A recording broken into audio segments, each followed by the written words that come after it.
आज मैं आकांक्षा गुरु बहन आप लोगों को श्री वाल्मीकि रामायण का अयोध्या कांड का 77वां सर्ग सुनाती हूँ, जिसमें भरत का पिता के श्राद्ध में ब्राह्मणों को बहुत धन रत्न आदि का दान देना, 13वें दिन अस्थि संचय का शेष कार्य पूर्ण करने के लिए पिता की चिता भूमि पर जाकर भरत और शत्रुघ्न का विलाप करना और वशिष्ठ तथा सुमंत का उन्हें समझाना है।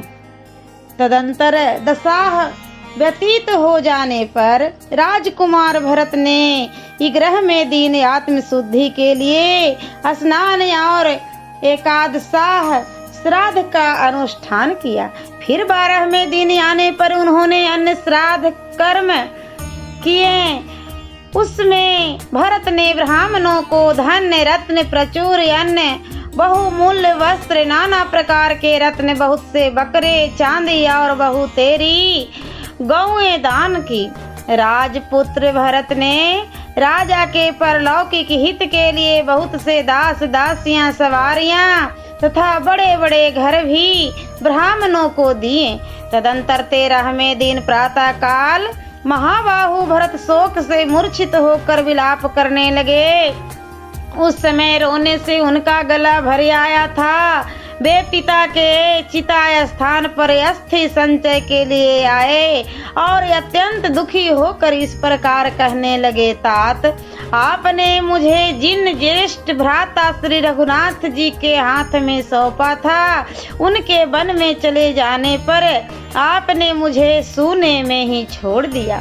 तात नरेश्वर, जिन अनाथ हुई देवी के एकमात्र आधार पुत्र को आपने वन में भेज दिया, उन माता कौशल्या को छोड़कर आप कहाँ चले गए?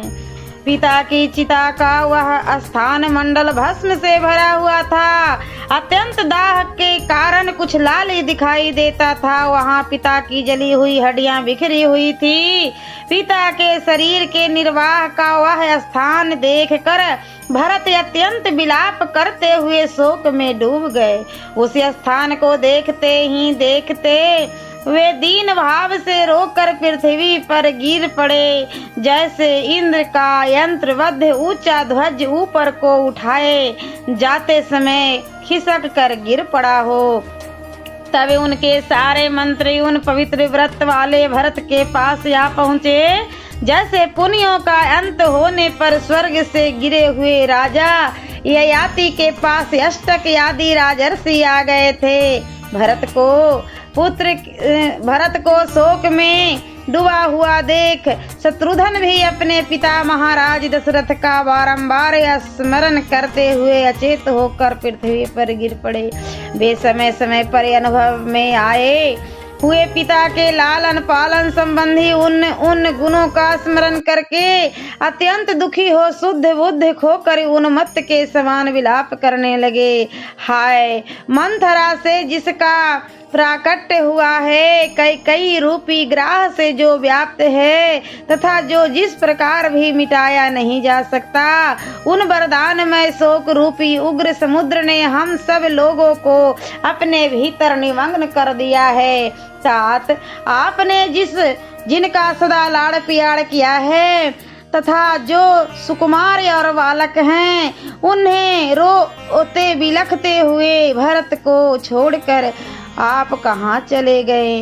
भोजन पान वस्त्र और आभूषण इन सबको अधिक संख्या में एकत्र करके आप हम सब लोगों से अपनी रुचि की वस्तुएं ग्रहण करने को कहते थे। अब कौन हमारे लिए ऐसी व्यवस्था करेगा?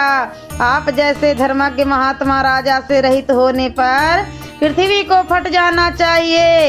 इस फटने के अवसर पर भी जो यह फट नहीं रही है, यह आश्चर्य की बात है। पिता स्वर्गवासी हो गए और श्री राम वन में चले गए। अब मुझ में जीवित रहने की क्या शक्ति है? अब तो मैं अग्नि में ही प्रवेश करूंगा।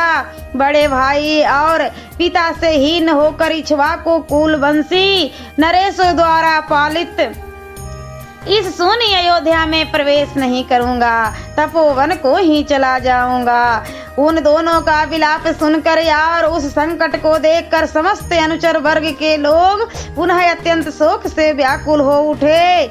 उस समय भरत और शत्रुघ्न दोनों भाई विषादग्रस्त और थकित होकर टूटे सिंहों वाले दो बैलों के समान पृथ्वी पर लौट रहे थे। तदंतर दैवी प्रकृति से युक्त और सर्वज्ञ वशिष्ठ जी, जो इन श्री राम आदि के पिता के पुरोहित थे, भरत को उठाकर उनसे इस प्रकार बोले, प्रभु तुम्हारे पिता के दाह संस्कार हुए यह 13वां दिन है। अब अस्थि संचय का जो शेष कार्य है उसके करने में तुम यहाँ विलंब क्यों लगा रहे हो? भूख, प्यास, शोक, मोह तथा जरा मृत्यु, ये 3 द्वंद्व सभी प्राणियों में समान रूप से उपलब्ध होते हैं। इन्हें रोकना सर्वथा संभव है। ऐसी स्थिति में तुम्हें इस तरह शोकाकुल नहीं होना चाहिए। तत्वज्ञ सुमंत ने भी शत्रुघ्न को उठाकर उनके चित्त को शांत किया तथा समस्त प्राणियों के जन्म और मरण की अनिवार्यता उपदेश सुनाया। उस समय उठे हुए वे दोनों यशस्वी नर श्रेष्ठ वर्षा और धूप से मलिन हुए 2 अलग अलग इंद्र ध्वजों के समान प्रकाशित हो रहे थे। वे आंसू पोंछते हुए दीनता पूर्वक वाणी में बोलते थे। उन दोनों की आंखें लाल हो गई थी तथा मंत्री लोग उन दोनों राजकुमारों को दूसरी दूसरी क्रियाएं शीघ्र करने के लिए प्रेरित कर रहे थे। सियावरे रामचंद्र की जय। और मैं अगले वीडियो में अयोध्या कांड का 78वां सर्ग सुनाऊंगी।